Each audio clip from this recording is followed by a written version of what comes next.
Good afternoon. Thank you for joining us today for this pre-launch media briefing on JUICE. Before I introduce our expert panelists, some admin remarks for the members of the media who are joining us today. We kindly remind you to please mute yourselves during the introductions by the panel. Afterwards, you will have an opportunity to ask questions. In that case, please type your questions and make sure that you let us know who you're representing and give us your name. Now, without further ado, let me present our panelists. Olivier Witasse, JUICE project scientist, is joining us here today, as well as Alessandro Atzei, Payload System Engineer, Justin Byrne, Head of Science Program for Airbus, Ruedeger Albat, Head of Ariane 5 Program for ESA, and Véronique Loisel, JUICE Project Director for Ariane Espace. I leave the floor to Olivier Witasse. Thank you. Yeah, good morning, good afternoon, everybody. So JUICE stands for Icy Moon Explorer Mission. So we'll explore Jupiter and its icy moons, which are Europa, Ganymede, and Callisto, with a particular focus on Ganymede, which is a unique object in the solar system, the only moon with a magnetic field and the biggest moon of the solar system. The main goal is to understand whether there are habitable environment among those icy moons and around the giant planet like Jupiter. And we will characterize in particular the liquid water oceans which are inside the icy moons. So the questions are, where are those oceans located? At which distance underneath the surface of the moons? What is the depth of this ocean? How much water do we have? What is the composition of this water? And to understand this question of habitability, we need to explore the Jupiter system globally. So to study Jupiter, its atmosphere, its weather, its strong rotating magnetic field, the volcanic moon Io, the other moons, the dust system, and how all these bodies are connected to each other. So Jupiter, it's really a miniaturized solar system. And to understand better Jupiter, it's the key then to understand our own solar system, how it was formed, how it evolved with time, and also to understand other extrasolar systems. That's in a short summary of the objectives of this mission. Thank you, Olivier. Alessandro, over to you.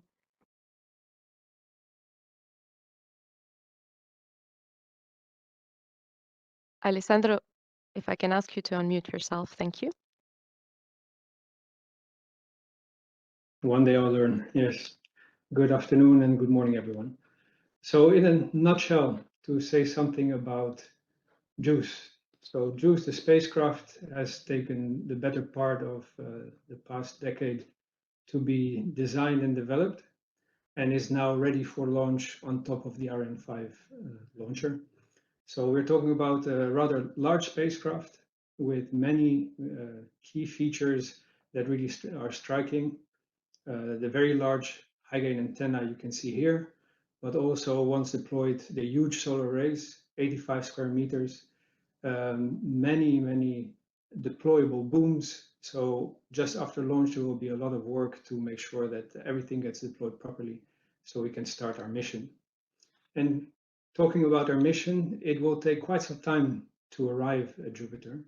We will leave a week from now, thanks to the Ariane 5 launch, and then we will do a complex sequence of gravity assist maneuvers, starting 1 year after launch, taking a moon and Earth gravity assist, so both bodies at the same time to get the extra energy. And then we have Venus flyby gravity assist, 2 more Earth gravity assists in 26 and 29 to arrive at Jupiter in the distant July of 31. And then the real mission will start. We will focus on Europa. Then we will go to a high latitude phase, which is basically focusing more of the polar areas of Jupiter itself. And then we will transfer to Ganymede, where the mission will end in about 4 years, or depending on how much propellant we have left, in a circular orbit around the moon of Ganymede. And when the propellant is finished or nearly finished, we will have a controlled crash on Ganymede. So in a nutshell, that's where we are in terms of the spacecraft.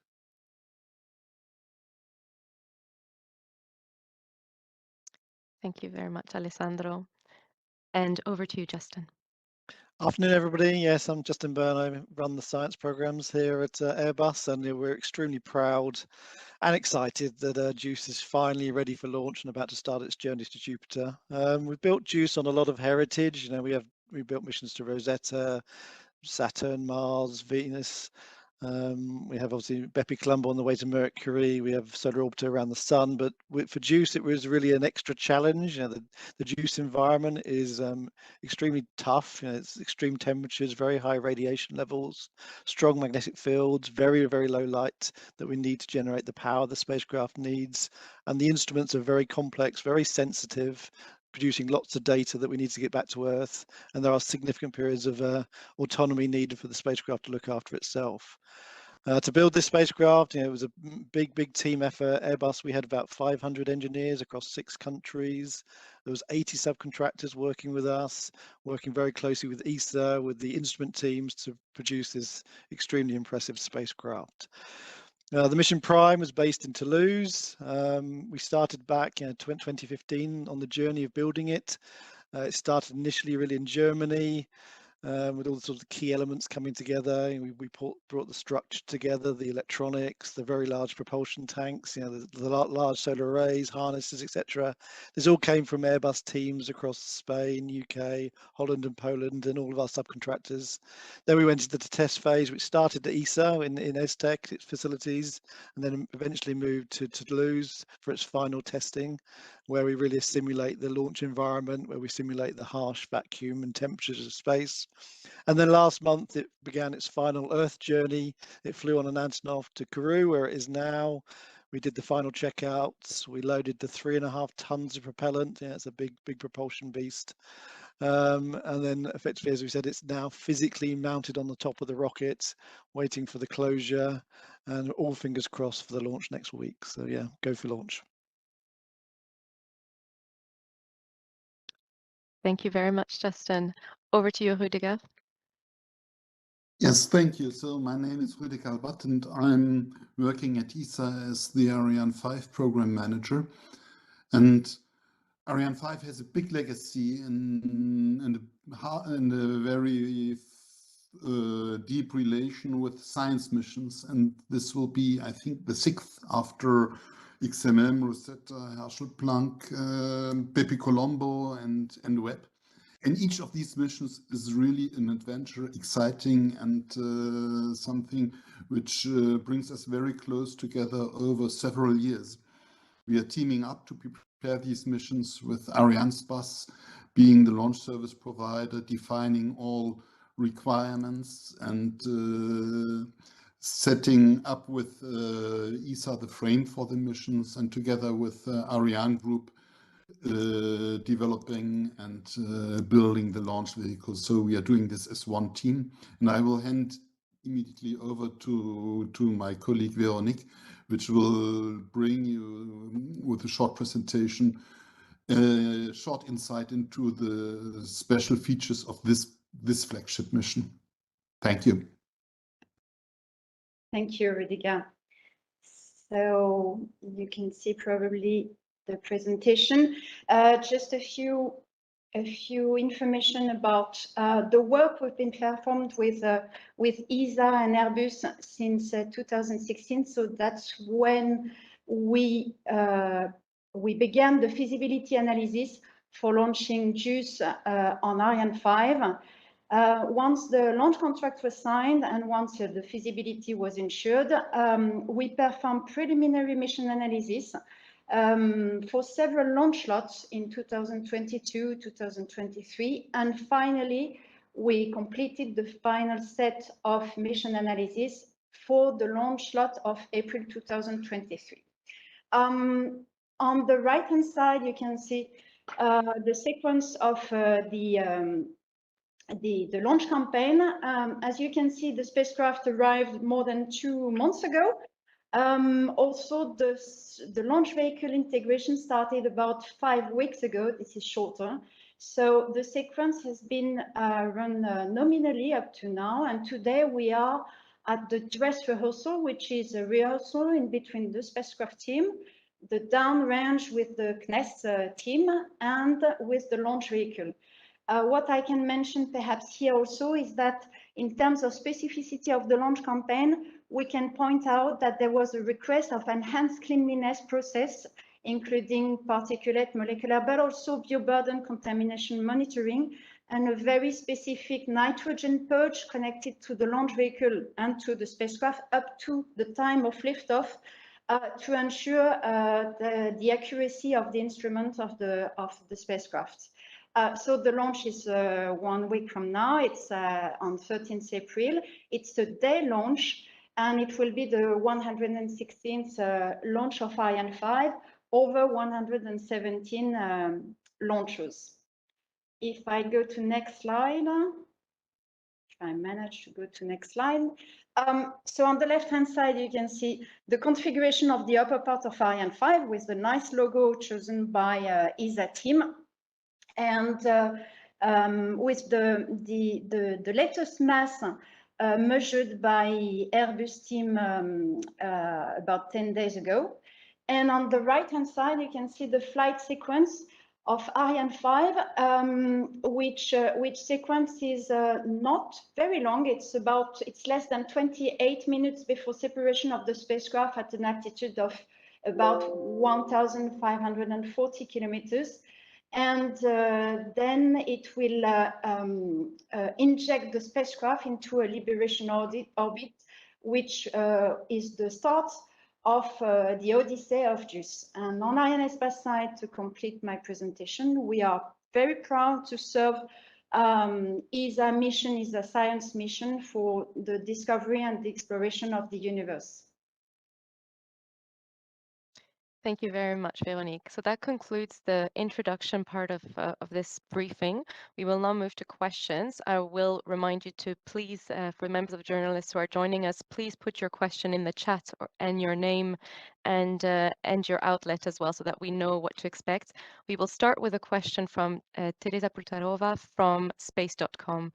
Teresa, you should be able to unmute yourself and ask your question. Hello. We can hear you. Okay. Hi, everyone. I'm Teresa Pultarova from space.com, and my question is about a launch window. I actually spoke with Justin yesterday, and they mentioned that there is a 1 second launch window, and I just realized I needed to ask more about it. So thank you for giving me this opportunity. Can you explain this 1 second launch window? What is it? What does it mean? And what does it mean for, let's say, the launch? Perhaps I can give some clues on Ariane side. The launch window, there is no launch window, in fact, as it is for the geostationary spacecraft. There is no launch window, only one launch instant, because it's defined through the trajectory that ESA has given us to targets. The injection point is at one instant at one point in space, and we need to be in line with this time. So it's a mission request, and in terms, I see that your question is also related to any delay in the launch sequence. What would it mean? First of all, I can tell you that we have margins in the launch sequence. As I told you, this is a launch which will occur during the day, which is not so often. It's in French Guiana, it will be 9:15 a.m. in the morning. And so the chronology will start at around 7 p.m. The previous day. And we have sequences which have margins so as to make sure that we will ensure we will absorb any deviation or any issue during the chronology. Perhaps Alessandro Atzei has additional comments on that topic. No, it's completely correct. We have to launch on the 2nd in order to have the right trajectory towards the first orbit around the sun that will allow us to come back to Earth. And in terms of launch window, maybe in a broader sense, we can launch until the end of the month. So in that sense, we can launch once a day until end of the month, and we are investigating, should it be necessary, if we have a few more days after that. But the nominal launch period, let's call it, is until the end of the month. Thank you. And And if I may, now, so just to complete, this is something we do very regularly when we need perfect alignment between the target destination and the launch vehicle. For example, if you go to the ISS, you go with the launch instant, and we've done this 5 times with ATV flights, but also for others. So this is something which is not routine, but which is a well-practiced procedure for Ariane 5.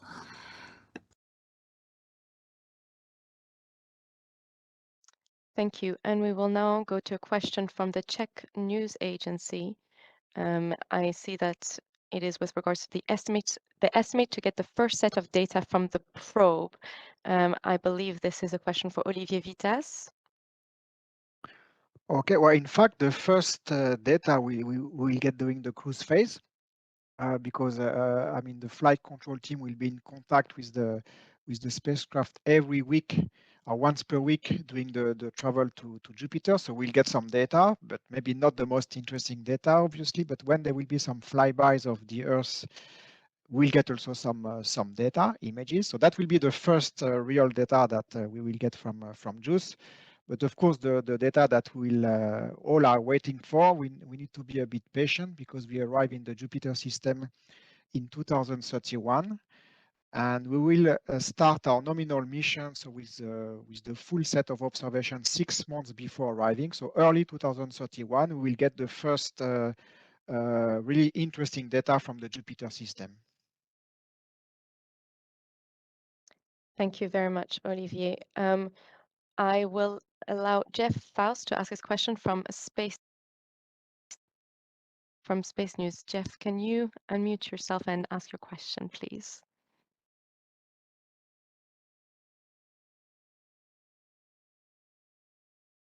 I see that there might be a little technical problem. I will read it out then. Other than the enhanced cleanliness, are there any other special requirements or quality assurance for this launch compared to a typical Ariane 5 mission? Justin, you talked about cleanliness earlier. Perhaps you can give us further indication on this. For the launch, I'll let Veronique confirm on the launch, but the spacecraft itself has some specific requirements to survive the Jupiter environment. So obviously we normally have the hot and cold challenges of space, the autonomous challenges, but for Jupiter the radiation is pretty intense, and so we've had to, for the first time, put effectively some of the sensitive electronics inside a lead-lined vault to protect it from the radiation levels. And obviously the instruments are extremely sensitive, so we want to measure the environment. So the spacecraft has to be very quiet electrically. So for the magnetic requirements, we obviously have the magnetometers on long booms, but we've also had to quieten down any motors like we have in reaction wheels. So there's special requirements on all the motors to be magnetically very clean. So the spacecraft has had quite a lot of challenges on that, but specifically with the launch, it's many cleanliness, I think. Veronique, do you have anything to add to that comment with regards to the launch in particular? No. In terms of quality assurance, clearly we follow our rules, and we made sure that it was following the request of ESA for JUICE mission. I was pointing out the enhanced cleanliness because this went above of our standard processes for the GTO nominal mission. But for the optical spacecraft that we launch, for Airbus, for example, there are requirements which are comparable. Perhaps not bioburden measurement, which is completely new for us. I mean, not new because there were, I think, for James Webb, but this is something which is extra, and we performed that with the Institut Pasteur in France. Thank you very much. And now over to Marcia Cross. Marcia, if you can please, Marcia Smith, I apologize. Marcia, if you can please unmute yourself and ask your question to the panel from Space Policy Online. I will ask the question then. Could you discuss the joint observation that JUICE will make with Europa Clipper? How do they complement each other? Of course, this is in relation to Clipper, who will be launching next year. Olivier, perhaps. Yep, I think this one is for me. So, first, I would say with the scientific community, we are very happy that there will be 2 spacecraft at the same time in the Jupiter system. So for the science outcome, it will be just fantastic and very exciting. We are working very closely with the Clipper teams. So we have meeting every year. We have a special working group to discuss the synergies and complementarity. The great thing is that the two missions are very complementary. So Clipper will focus on Europa, while JUICE will focus on the rest of the system with the focus on Ganymede. So in terms of complementarity, it's extremely good. There is no real competition between the two missions. And in terms of joint observations, we are already discussing what we can do together, not yet with a great level of details, but there will be already a lot of opportunities. We have studied the two trajectories in the system, and we can see that we can do great science at Europa when the two spacecraft can observe this moon together. There will be for example, one example will be a flyby of Clipper followed at Europa, followed by the flyby of JUICE just 4 hours later. We have these kind of opportunities. For the plasma and magnetosphere environment, to have 2 points in the system, it's very useful. We have a lot of missions like that for the Earth's magnetosphere, so that's why we send multiple spacecrafts. So to have 2 spacecraft in Jupiter is also great. And another item we have been looking for, and I think this one is really interesting, is at the end of the mission, the 2 spacecraft are foreseen to impact Ganymede. That's the foreseen end of mission for JUICE and the possible end of mission for Clipper. And while one spacecraft impact Ganymede, we could potentially have the other spacecraft looking at this event from remote. So we have really a lot of complementarity and a lot of synergies between the two missions. Thank you very much, Olivier. I see a lot of questions with regards to the forecast, the weather forecast, the possibilities of a delay. I would really appreciate, Veronique, if you could elucidate a little bit what is happening in Kourou and what it's like that over there at the moment.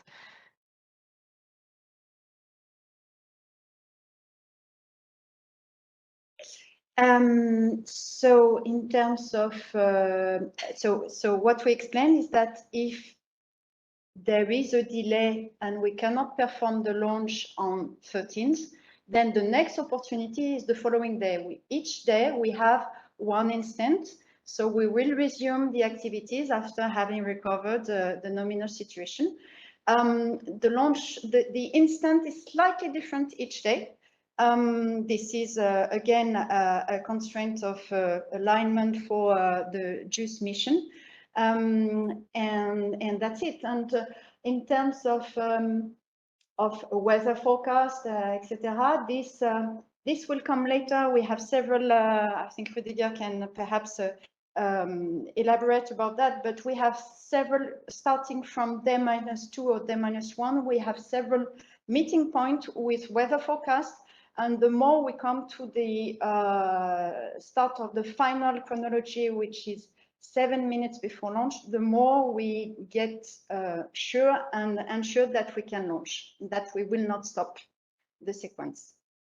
This is absolutely nominal. I can see that there was a question about the day launch, because I said that with the GTO mission, we are more accustomed to have night launch.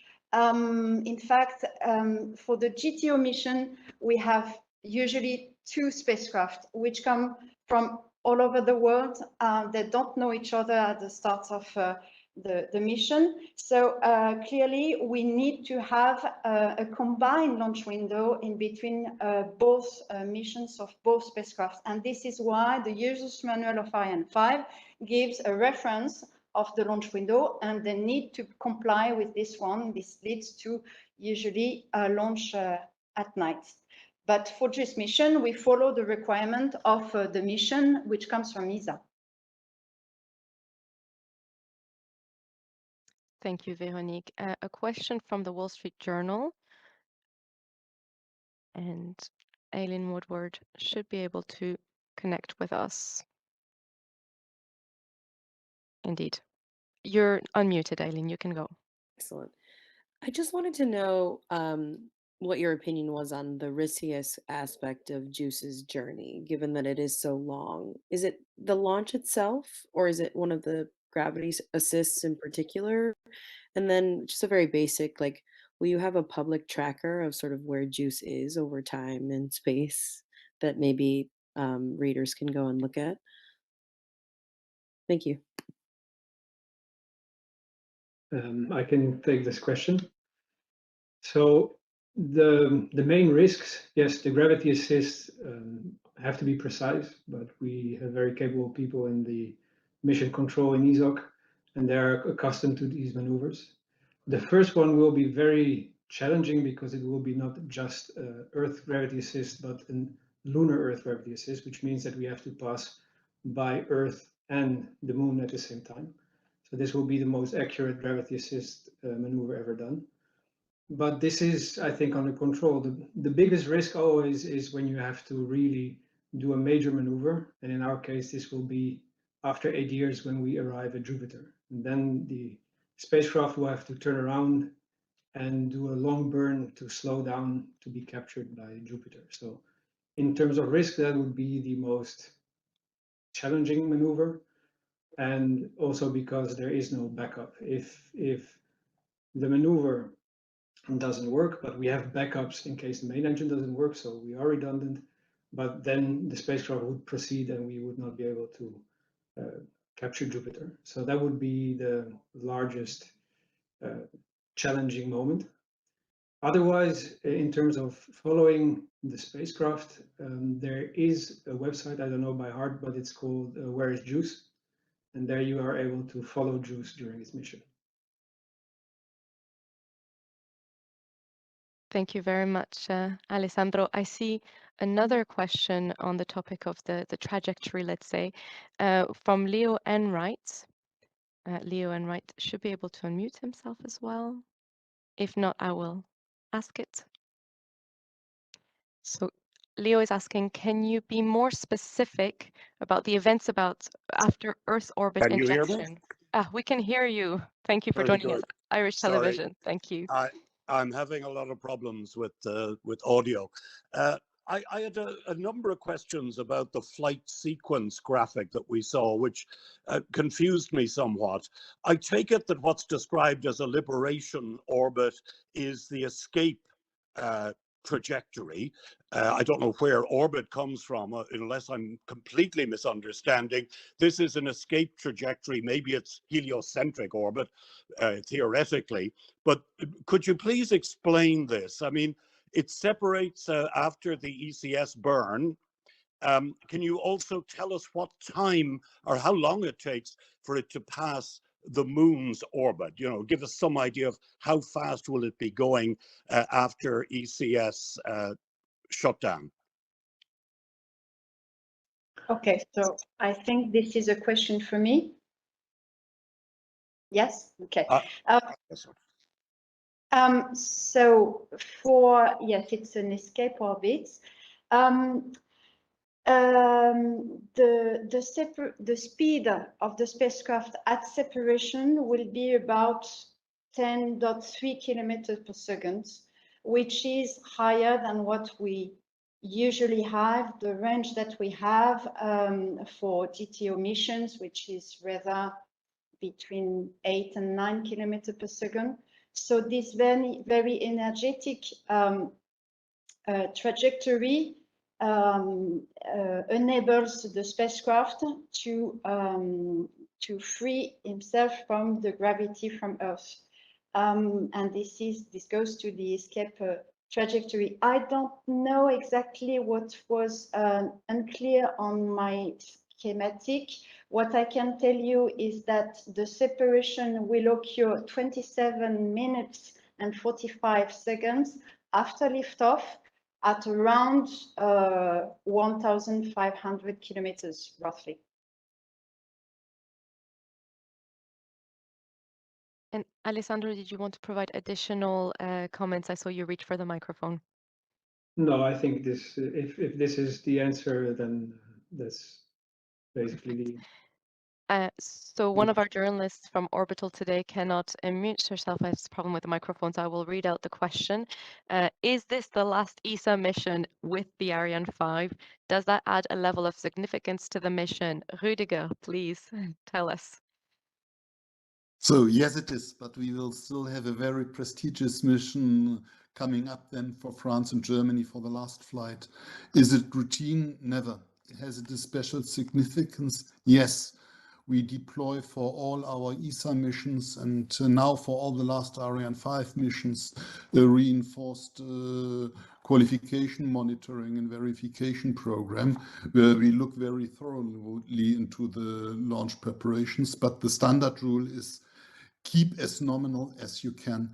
You have to imagine this like the flight of an airline captain, his last flight before retirement. He will fly with big pleasure, but with big attention, but stick as much as possible to nominal operations.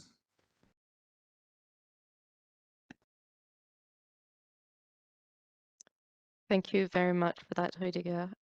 I see that Leo actually did ask from Irish Television, did ask for additional points on when will JUICE cross the moon orbit, and whether you can provide further information on that.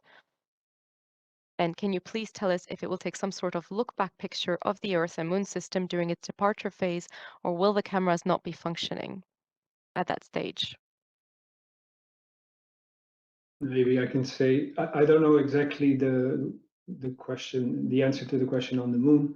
As for looking back, we are trying, because just after we have launch, we will have the early operation phase, which is the automated deployment of the main parts of the spacecraft. And after this, the commissioning starts. Commissioning will the first month, focus on the spacecraft systems and deploying all the booms, the instrument booms. And after about a month, we will start with the instrument commissioning. And the optical camera will try to take images, but we will be already quite far away. So we will have to see exactly when it takes place and what will be visible. Maybe Olivier, you can say something also about this. Yeah, so for the when we cross the moon orbit, I can double check, and if I find the exact information, I'll put it in the chat. But for memory, it's around 1.5 days, something like that. But I will double check the exact time. Thank you both for this answer. The Belgian press agency is asking also a question that I have just, Frédéric, you should be able to ask the question yourself. You will have received a prompt, and I will remind all journalists that though you cannot unmute yourself, you will, once I pass the microphone to you, you will get a prompt, and you just need to press OK, and you will actually get a microphone and be able to unmute and mute yourselves. Frédéric? I will ask the question in any case. How do you explain that JUICE is launched almost 1.5 years before Europa Clipper, but that it will arrive at the planet 1 year later? What's the travel difference between both?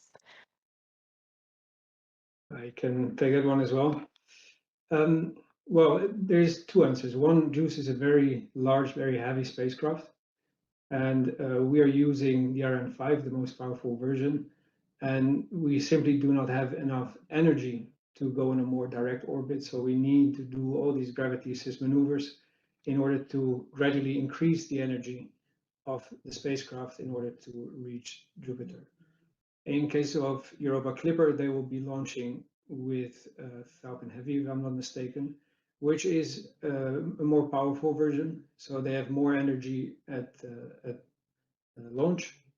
And it's also a matter of the alignment of where Jupiter is with respect to the launch date. So it's a combination of things, but the straightforward answer is that the Ariane 5 has somewhat less performance than the launcher used by Europa Clipper. So can I come back to the moon question, because I checked? So indeed, so we will reach the distance of 400,000 kilometers, which is more or less the distance to the moon, in 1.4 days, so 1.5 days basically to reach the moon orbit. That's a rough estimate. If you want the exact number, I can give it to you, but that's really a rough estimate. Yeah.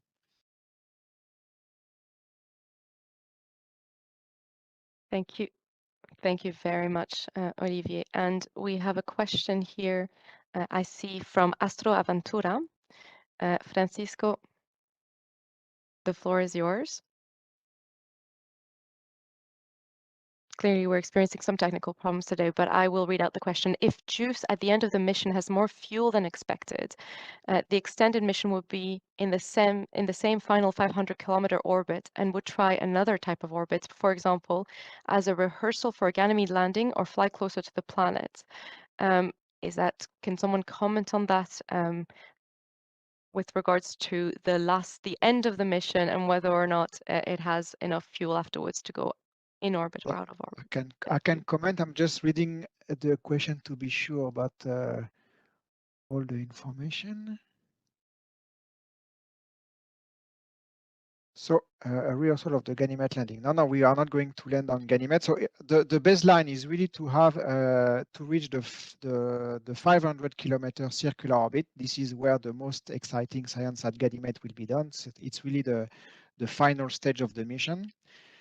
Now, if we have at this stage, if we have more fuel available than in the baseline, and we hope that we will reach this situation, then we can use this fuel to make another maneuver to go even in a lower orbit.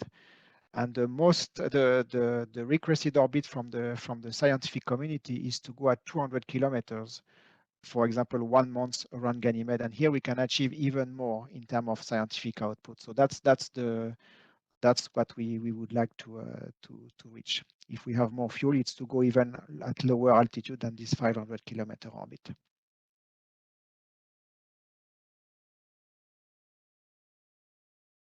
Thank you, Olivier. I see that Polish Scientific Channel is with us and would like to ask a question. So when can we expect the first data on the Jupiter system? Will observation and research start long before orbital entry? I believe we already answered that when we can expect the first data.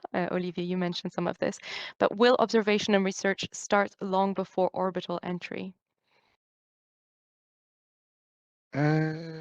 Orbital entry, you mean? I guess you mean the Jupiter orbit insertion. So yes, we will start officially. The official start of the scientific mission will be 6 months before entering into the Jupiter orbit.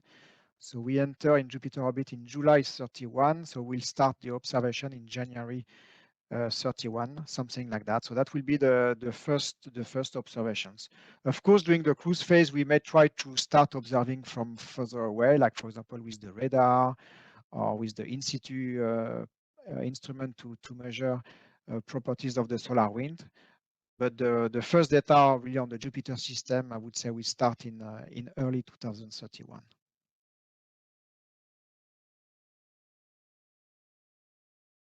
Thank you very much, Olivier. In light of the fact that we're having some technical problems today, and I'm asking all journalists then to please write your questions to make sure that we have access to it and we can see them. And of course, when I'm passing the microphone to you, I'll just remind you that you will see a prompt on your screen and you just have to press a button and you will unmute yourself. Now, a question from Stéphanie Jacquet from Radio-Télévision Suisse. As you are, among other things, looking for life out there, is there a lab on board to analyze the water vapor you might encounter? So please tell us about the instruments on board. Yes. So I guess it's for me this one. So first, the question of life. We are not going to detect life with JUICE. That's one thing. But nevertheless, we are going to study interesting aspects related to life and habitability, and in particular, this question about water vapor in the very tenuous atmosphere of the moon. We'll be able to explore. We have an instrument which is an ion mass spectrometer, an ion and neutral mass spectrometer. So that means we'll be able to detect the molecules in the atmospheres of the icy moon. And so that it's in the plan, and the range of molecular mass that we can measure, it's very large. So we should be able to detect many molecules, not only water vapor, but other kind of molecules. So that we are very interested by that. And we have also another instrument which is called the submillimeter wave instrument. And here we will measure the vertical profile of the atmosphere, so the densities and the temperatures. And we should be able also to get from this instrument the amount of water vapor. And we have also a visible and infrared spectrometer that will also look into the atmosphere to know more about its composition. So in terms of water vapor and other molecules, we should be able to get a lot of very interesting information.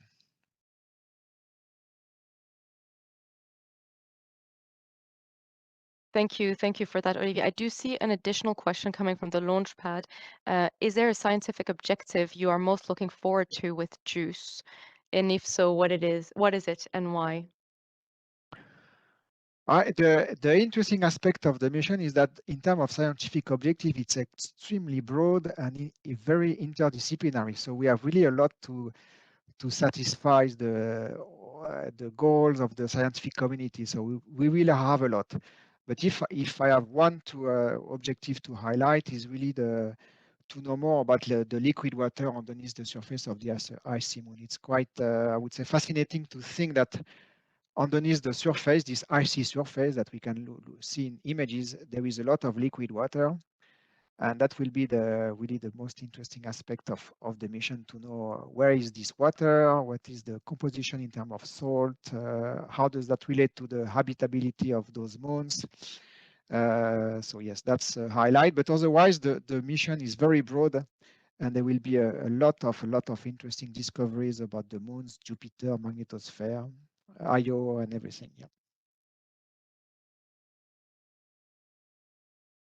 Thank you very much. And Teresa has been able to unmute herself from space.com. So Teresa, if you could ask your question directly, please. Thank you. Hello, one more question from me. I'm curious about the magnetic field, which I understand is like so much stronger than what we see around Earth. So what exactly does this do to the spacecraft? Okay, I can. Yeah, Alessandro, yeah, go ahead. So the magnetic field itself maybe doesn't directly impact the spacecraft. However, it is the motor, let's say, of the strong radiation in which the spacecraft will be moving. The volcanic moon of Io will be emitting a lot of particles, and these will be ionized. They will become highly energetic due to the magnetic field. And this is the big challenge for Jupiter, because there will be an extreme radiation environment. And we really had to optimize the design of the spacecraft, but also all the units, both instruments and subsystems, in order to be able to survive with this extreme radiation. So outside of the spacecraft, you would be looking in doses in well in excess of 2 megarads, where mostly components are barely able to cope with a few tens of kilorads. So we really had to put all the most sensitive equipment inside vaults, literally boxes lined with lead that will stop most of the radiation from reaching the electronics. And there's also equipment that by definition cannot be shielded, including the solar arrays, etc. And these really had to be designed to withstand this environment. And so indirectly, that's due to the magnetic field itself. Justin, perhaps you have some additional comments on that, given that Airbus worked quite closely on ensuring that those instruments and that the satellite will not actually be affected by the magnetic field. Yes, I mean, as you said, the lead line vault is very new. It's not been tried on any other missions other than Jupiter because of the heavy radiation requirements. I mean, the solar array also was the other big challenge. I mean, it's a very large solar array, 85 meters squared, as we've said, but it's only generating at the end of life with all the radiation environment around 800 watts. You know, it's less than a hairdryer. So that's the spacecraft has to be very power optimized, and the instruments very power optimized to do all of the complex maneuvers, operations, and still remain within that sort of level of power budget as well. So mass power, everything is really optimized for these sort of missions. But yeah, the radiation is a killer for the electronics, and unless you protect it, basically the electronics will start failing, would have memory corruptions, and then a catastrophic failure of the computers eventually.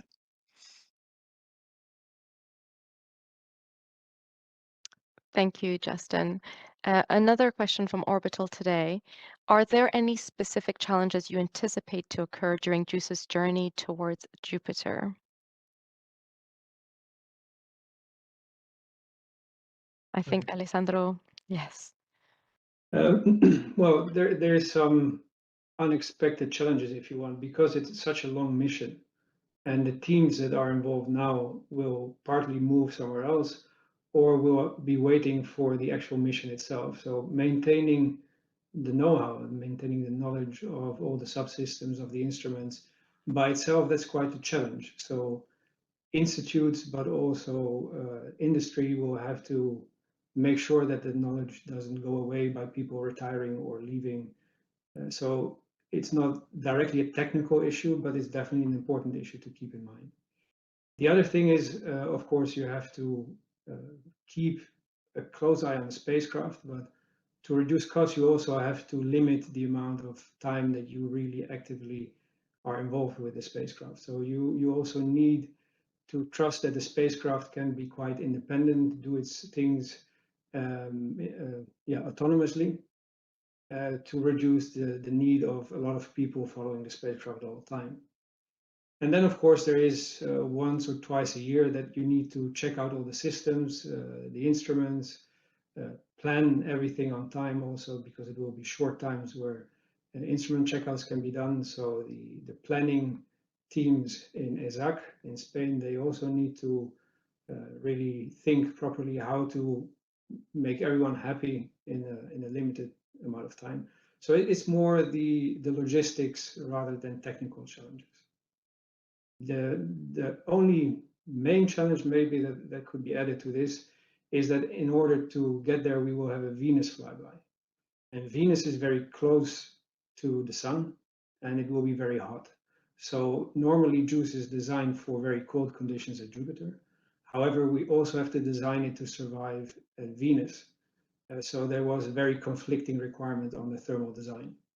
And as a result, you will see that the very large high gain antenna, 2.5 meters, is completely white, because it basically will act as an umbrella solar shield, if you want, for the rest of the spacecraft. So these, I think, were the main implications of the long journey also to the inner solar system.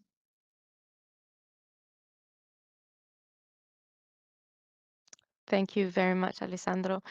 Now, I would just like to remind the members of the media that are joining us today that there will be also sessions in some of your own languages after this, one in French, one in Italian, and one in German. So, of course, you're welcome to join those if you need further information or if you feel more comfortable in your language.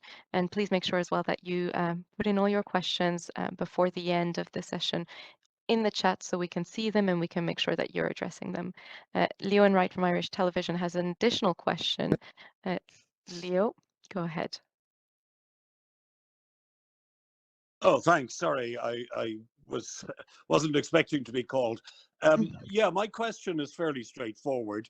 The graduate and postgraduate students who will be working on spacecraft operations and on science operations with JUICE are still in high school today. And I wondered if anyone had a message for them. I can take it if you want, Adelina. Well, first I would say that they are very lucky, because the mission is really a fantastic one in terms of science, technical operations, navigation, and so on. So maybe they don't know that they will be working on that, but I'm pretty sure they will enjoy working on this mission. And we cover a very broad range of science and skills. I mean, we need engineers to control the spacecraft. We need people to know where the spacecraft will be located, to navigate, to send the command, downloading the data. We need people to make the science planning. It's very interesting to take into account all the constraints of the mission and to make sure we have the best operation sequence. If you're a scientist, you will be able to work on many topics: the interior of the moon, the surface, atmosphere, magnetosphere of Jupiter. So I think it's great. Yeah, they should feel lucky to be able at some point to work on this great mission, and they will be welcome.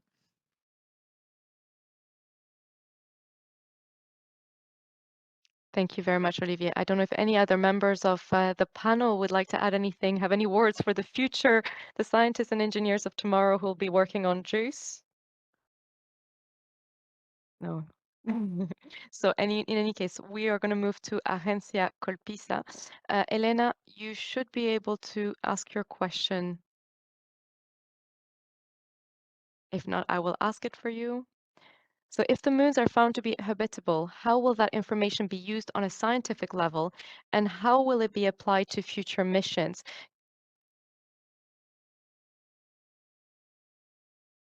Yeah, that's a big question. I mean, every mission brings their list of answers to our current questions, and they will bring more questions, and that's why we will make another mission. So if we find out that the moons are habitable, the next step will be maybe to find if they can be life, because the first step is to be habitable, but we can have places that are not inhabited, and we can have places like on Earth where life started. So that we have different cases. So the next step will be to find out whether life could have started or has started in the past or will start in the future. So we need to be creative and propose, study, design a mission to address this goal. And most likely we will need to land on the surface of the moon, for example, Europa or Ganymede, maybe to be able to drill into the ice to reach the subsurface ocean, maybe to send in this ocean a submarine. We have to be creative. I'm pretty sure that there will be a lot of interesting missions being proposed, and we can still think it's science fiction, but sometimes the science fiction can join the reality.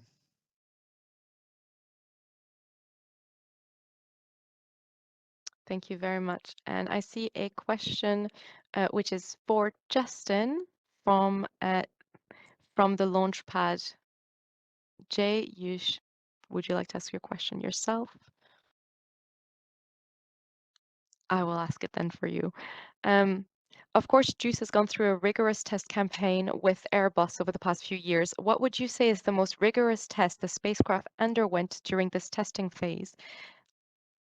Yeah, we spent about a year testing JUICE. I mean, we have to simulate the launch environment, so we effectively simulate what it would look like when it's being launched on the Ariane 5, which was, I say, is a normal test that we do for our spacecraft.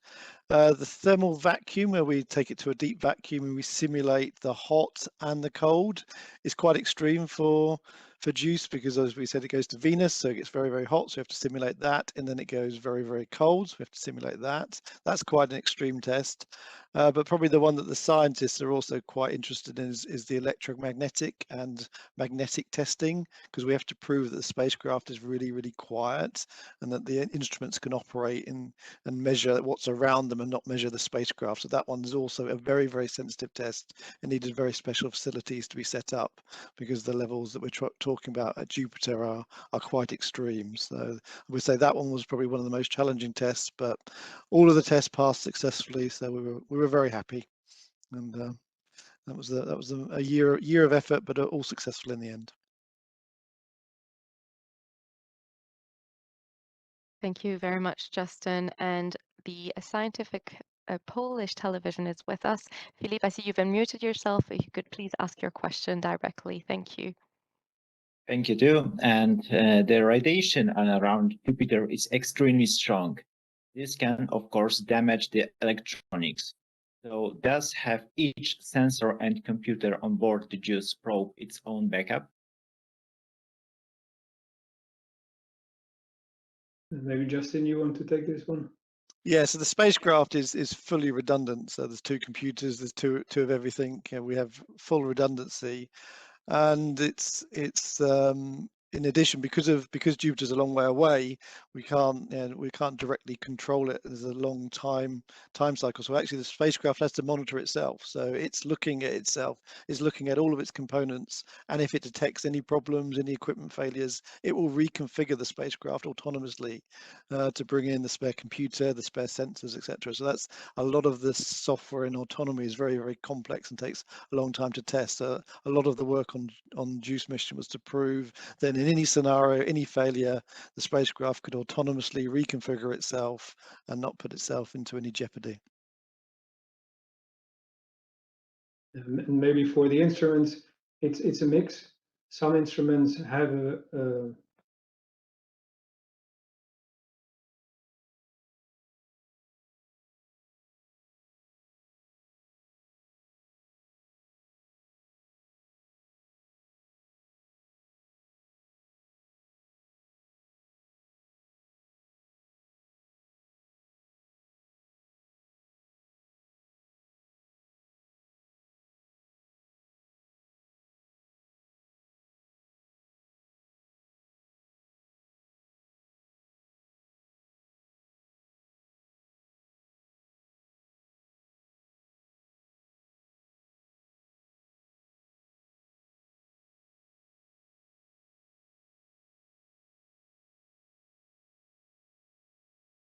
got some questions during the development phase whether we could add a CubeSat, but it was a bit late in the process. But CubeSat have shown that in some cases they can be quite interesting, for example, for Mars missions.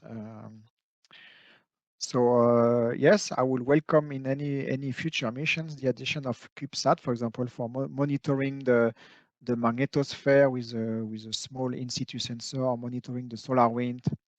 There are many possible applications for a CubeSat. So yeah, definitively in the future we should consider that. Thank you, Olivier.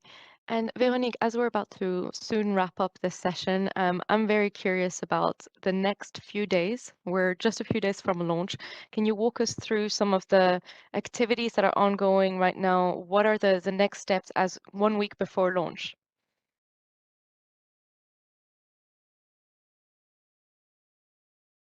So yes, today it's the day -4. That means 4 days before launch, 4 working days before launch. So as I said, it's the dress rehearsal involving the launch vehicle, the launch base, the downrange, and the spacecraft. And it started very late last night with the spacecraft, and this morning early for the launch vehicle. We have then day -3, day -2, day -2. We have the launch readiness review, which is a huge review for the launch vehicle to state about the readiness and the flight worthiness of the mission and the launch vehicle, and to ensure the authorization to transfer the launcher to the launch pad, which will occur on day -1. Day -1 being next Tuesday. Then day 0 will be the start of the final chronology in the evening, as I said, and we'll launch the next morning. So far, so good. Everything is under control and nominal. That's always good to hear. That's always good to hear. I see we have a question that's just come in from Marcia Smith. Marsha Smith, I'm sorry if I pronounced the name incorrectly. So from spacepolicyonline.com. Marsha, I think you've managed to unmute yourself, so if you could ask your question, please. Yes, can you hear me? We can hear you. It's a little low, but we can hear you. Okay. I was wondering if there's a chance that Ganymede is habitable, what are the planetary protection consequences of crashing a spacecraft into it?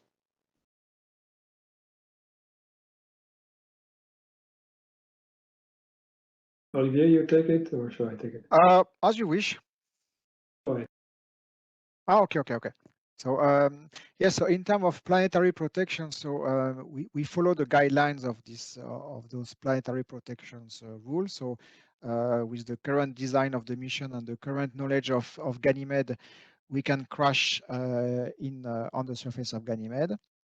If we find something new, we need to check what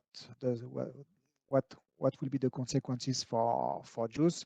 But with the current knowledge of the Ganymede moon, we have shown that we cannot contaminate any subsurface ocean even if we crash on the surface. So we don't think that there will be any consequence for the crash on Ganymede. If there is something really different from what we know now, we can always target some specific regions for the crash of JUICE on the surface. Thank you very much for that answer, Olivier. And that concludes actually our question and answer session, our media briefing.